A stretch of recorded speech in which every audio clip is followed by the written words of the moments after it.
Hi kindergarten, it's Mrs. Nelson here to do another read aloud for you. Today's book is The Koala Who Could. So this is the front cover, the back cover, and the spine. Let's look at the back cover. Sometimes a little change can open your world to big possibilities. Ooh, I like that message.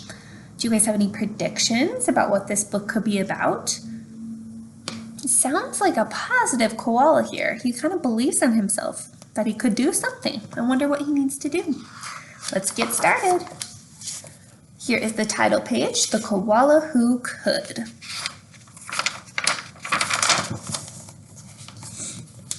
The Koala Who Could by Rachel Bright, illustrated by Jim Field. The author writes the word and the illustrator draws the pictures. In a wonderful place where the day was just dawning and the breeze blew soft on a warm golden morning. In a place where the creatures ran wild and played free, a koala called Kevin clung to a tree. Wow, this looks like a really beautiful setting. Look at all those trees and that waterfall, and the sun is just rising up. That looks like a place I would like to visit. Do you think maybe this could be Australia? I know Australia has koalas, and it looks like maybe some kangaroos. That's what I think this setting is. It's somewhere in Australia, which is a different country. A nice gray fella you would never meet, as soft thing, from ears tough to feet.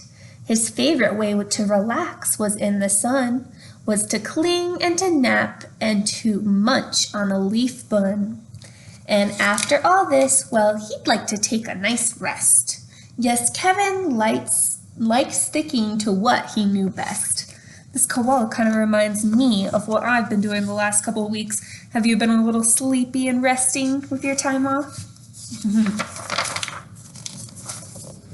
You see, high up was safe since he liked a slow pace, while the ground down below seemed a frightening place, too fast and too loud, and too big and too strange. Nope, Kevin preferred not to move or to change. So it sounds like he's pretty familiar with what he knows, he likes it, and he doesn't want to change. The title says The Koala Who Could, so I wonder if maybe the character is going to change his mind throughout the story. This does look kind of like a busy setting, doesn't it? Lots going on here. So he clung to his tree and he knew what to do, and he never was too keen to try anything new. So when Wombat stopped by and shouted one day, "Hey Kevin, why don't you come down here and play?" I think, he replied, "I should stay in my plant. I'm busy right now." "No, I'm sorry, I just can't."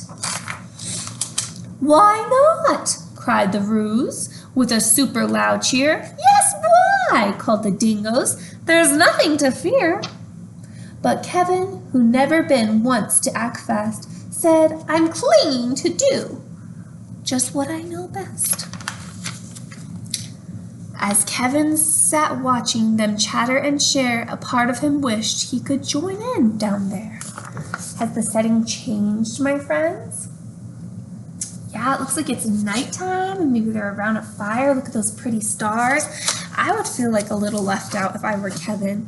I think I would want to come out of my tree and join them. How would you feel? But he knew he missed home. It was dark and so late. The whole thing was risky. A venture could wait. Whatever the invite, he always said no. Oh dear, it seemed Kevin... Oh gosh, do you think maybe that's in his imagination, thinking about what could happen? Just couldn't let go. So his life was the same, no matter the day. The weeks came and went, and the months rolled away. And Kevin stayed still while the world moved around until he woke up to a worrying sound. Ooh, I like how the illustrator did this page. They did several different settings to show as that time is going by. And he's still stuck in the tree. He's staying in the tree. He's not budging. Oh, look at this. Wow. Tap, tap. The sound went. Well, this was a blow. Tap, tappity, tap, tap, tap, tap. Oh, no. Oh, goodness. Kindergarten, what do you predict is happening to Koala's tree? Kevin, the Koala's tree. I think it might fall down. You think that will get him to come out? Oh, cling, the crowd called, which had gathered below. Leap and we'll catch you. Just let yourself go. But Kevin was scared. Let go? No, I shan't. I won't, shouted Kevin. Oh dear, I just can't. Oh, look at that word bubble there. He's screaming. Why do you think he's screaming? Maybe because he's scared? Maybe because he's falling? Oh, look at his house. Maps of Australia, the leaf book, the lion inside. Ooh, we have that book as well in our classroom. Whoomp! Down came the tree.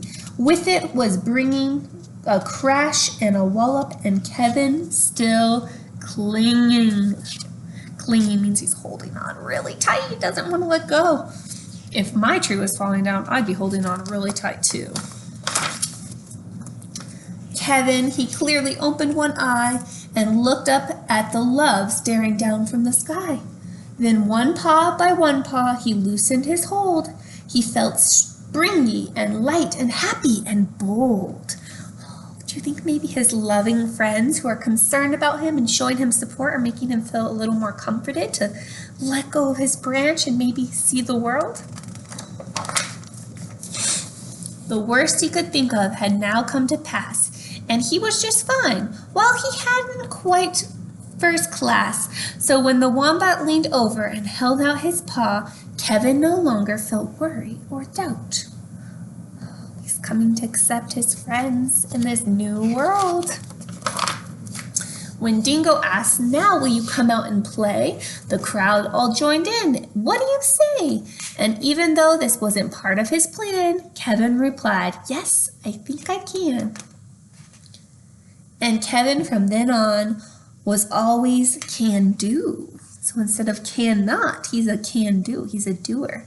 I like that attitude. Because life can be great when you try something new. What a great message. In kindergarten, we are on a new adventure right now. We are learning from our computers. We are learning through cameras. We're trying something new, aren't we? So thank you for listening. I hope you have a great day.